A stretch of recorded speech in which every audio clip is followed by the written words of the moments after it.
Hello everyone, today we are doing this chapter number 1 of your grammar book, idioms. Vocabulary part का ये chapter number 1 है, idioms. तो idioms का मतलब क्या होता है, हिंदी में इनको बोलते हैं मुहावरे.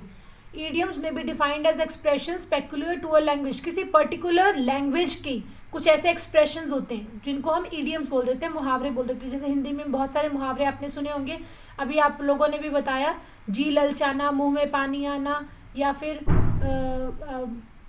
एक और अभी नेहा ने बताया. नेहा आपने कौन सा बताया? मैम फूला ना समाना। फूला ना समाना. तो इस तरह के जो होते हैं ये हमारे मुहावरे होते हैं हिंदी में, और इसी तरह से इंग्लिश में भी होते हैं. They play an important part in all languages. हर एक लैंग्वेज के अंदर ये बहुत ही ज़्यादा इंपॉर्टेंट रोल प्ले करते हैं. तो इसमें क्या है, let us read some of the idioms. इसमें क्या है, first is blow over. Blow over का मतलब पास ऑफ, झटके से उड़ाना. ब्लो ओवर मतलब झटके से उड़ाना, या you can say the wind blue over everything. मतलब हवा इतनी तेज चली कि उसने सारा कुछ उड़ा दिया. तो इस तरह के आपको इसके सेंटेंसेस भी बनाने हैं. तो the idiom is blow over. अब इसका जब सेकंड फॉर्म बनेगी तो ब्लू ओवर बन जाएगी ना, तो इसकी टेंस तो चेंज हो ही सकता है. Then next is hopes upon. Hopes upon मतलब जिससे हमारी सारी आशाएं बंधी हुई हैं, जिस पे हमें विश्वास है. इसका इंग्लिश मीनिंग है रिलाई अपॉन. रिलाई अपॉन और हिंदी में है जिस पे विश्वास किया जा सके. होप्स अपॉन, होप का मतलब वैसे हिंदी में होता है आशा, मतलब जिससे हम आशा रख सके, जिस पे हम विश्वास कर सके. Then is cleared up. Cleared up या एक्सप्लेन. क्लियर्ड अप का मतलब क्या है, एक्सप्लेन, मंजूरी देना, या फिर यू कैन से कि अपनी बात को ढंग से क्लियर कर देना, बता देना. तो that is cleared up. Then is eaten away. Eaten away का है करोडेड. करोडेड का मतलब खा गया कोई भी चीज, मतलब you can say the fish या फिर meat was eaten away by the cat या डॉग. ठीक है, तो दिस इज ईटन अवे. ऐसे ही हमारा fixed upon. Fixed upon is chose.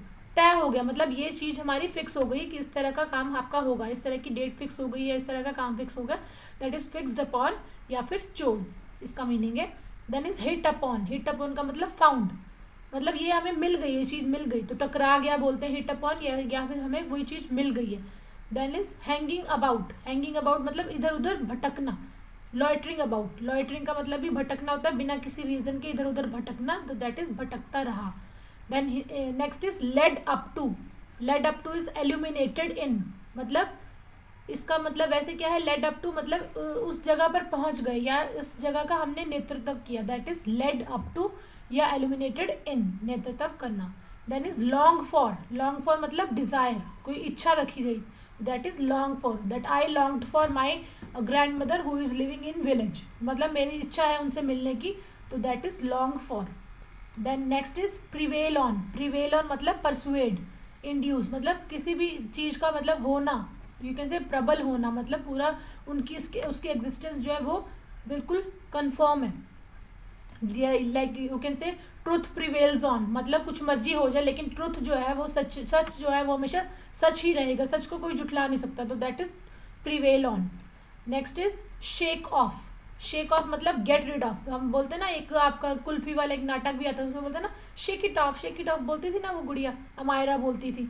तो वैसे ही है शेक ऑफ का मतलब पीछा छुड़ाना, मतलब इसको छोड़ दो, गेट रिड ऑफ, इससे परे हो जाओ. Next is think over. Think over का मतलब कंसीडर इट, मतलब इस बात को सोचो, इस बात को अपने ध्यान में रखो. Think over.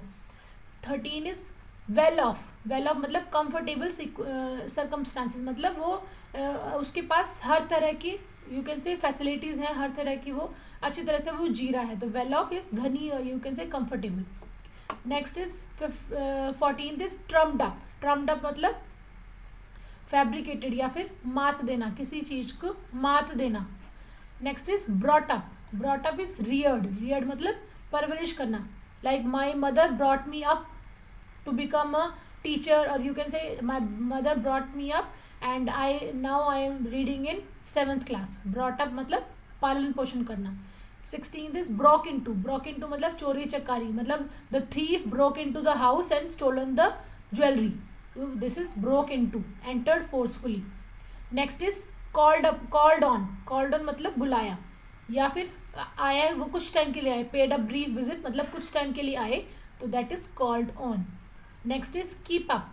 कीप अप मतलब स्थापित करना या फिर किसी चीज को मेंटेन रखना, that is keep up. Keep back. Keep back मतलब छुपा लेना, किसी चीज को छुपा लेना. आप नहीं किसी को बताना नहीं चाहते तो कीप बैक योर सीक्रेट, मतलब बोलते हैं ना that keep your secret back with you only, या कीप बैक योर सीक्रेट, अपने सीक्रेट्स को छुपा के रखो, दैट इज कीप बैक या conceal. Then is get away. Get away मतलब एस्केप, भाग जाना. द थीफ गेट अवे, जो थीफ थे वो भाग गए. Next is get out of. Get out of मतलब बाहर निकल आना, वहां से बचकर निकल आना. Next is fall out. Fall out is quarrel, झगड़ा करना. फॉल आउट झगड़ा करना. Next is done for. Done for या र्यूंड मतलब दिस इज डन फॉर, मतलब आपने तो ये काम कर ही दिया, मतलब अब तो तुमने काम ये कर ही दिया, अब तो गए काम से, तो this is done for. Then is done up. Done up is fatigued या फिर थक जाना, एग्जॉस्टेड, मतलब अब तो काम हो चुका, मतलब मैं बुरी तरह से थक गया हूँ, that is done up. Then is lay down. Lay down का मतलब surrender, that the thief surrendered in front of the police, तो थीफ ले डाउन. ठीक है. Then is lay out. Lay out का मतलब स्पेंड, पूंजी लगा देना, मतलब आपने पैसे इन्वेस्ट कर दिए, that he lay out the money in the industry. Next is pass away. Pass away is die, मर जाना. कोई मर गया तो हम बोलते हैं that his grandmother passed away, मतलब वो उनकी डेथ हो गई. Then is let off. Let off का मतलब पनिश्ड लीनियंटली. पनिश्ड लीनियंटली मतलब उन्होंने उसको मतलब अगर उससे कोई गलती हो गई थी बच्चे से तो उन्होंने उनको मतलब लीनियंटली पनिश तो किया, लेकिन उसको ज़्यादा बड़ी पनिशमेंट नहीं दी. तो this is all about your idioms. You have to do only this 158 number page, you have not to do 159 number. These 29 idioms you people have to do. So this is all about your idioms. Thank you.